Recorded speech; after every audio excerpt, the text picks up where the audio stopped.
I think that people need to understand comfort zones and why they exist and how to get rid of them. So, like we were talking about earlier, thousands of years ago, we had to be afraid, we had to have fears, we had to have worry in order to keep us alive. We're inside of this cave, and we know that we're alive inside of this cave.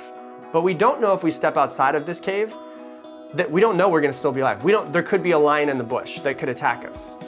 And so what happens is, if we were going to walk out of this cave, we would get a full physical fear in our body saying, no, we probably should not do this.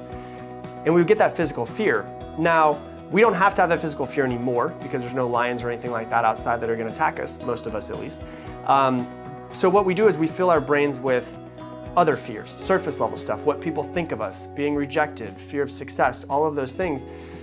And we know that the comfort zone that we're in, our brain that wants to keep us alive, knows that the comfort zone that we're in, that we've been in for 6 months or years or 20 years, or some people 30 years, they've been in the exact same spot. Benjamin Franklin said that most people die at 25, but they're not buried until 75 because they get to this comfort zone, they stay there forever. And the reason why is because we know in this comfort zone, our brain knows that we're alive. It knows that we are not going to die because we're in this comfort zone, and it has data that where we are now is alive. What we've done to get here, we're still alive. Now you know that if you want to make $100,000 this year and you've never made $100,000, you know that you're not going to die by making $100,000. But your brain, the stupid part of your brain that still exists, doesn't know that if you get outside of this comfort zone, if you get outside of this cave, that a lion's not going to attack you. It also doesn't know that you get outside of this comfort zone and go and make $100,000, that you're not going to die on the way to getting there. But change or any type of unknown in your brain is automatically 100% every single time seen as a threat. And so your brain wants to keep you alive.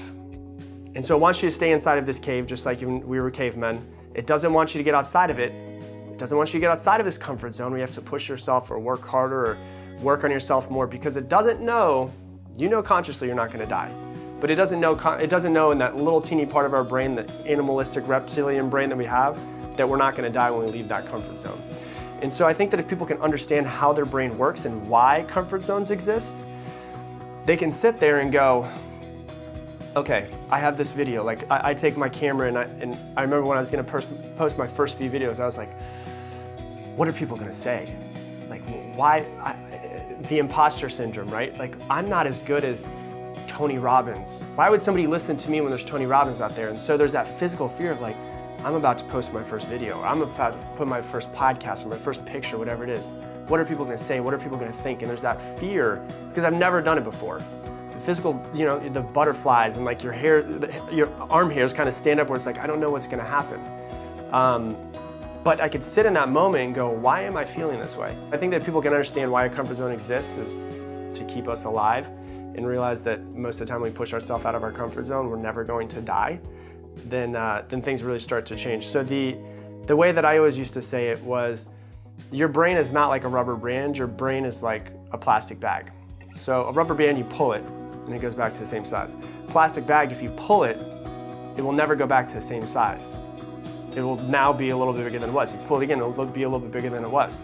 And so if you push yourself out of your comfort zone just a little bit more, this cave that you were stuck in, this comfort zone that you were stuck in, gets a little bit bigger. And now you have all of this stuff that you could do that you're more confident in because you came a little bit out of that cave, because you came a little bit more.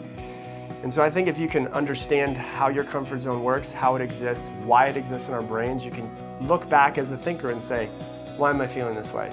Do I like it? I don't. All right, I'm gonna do it anyways.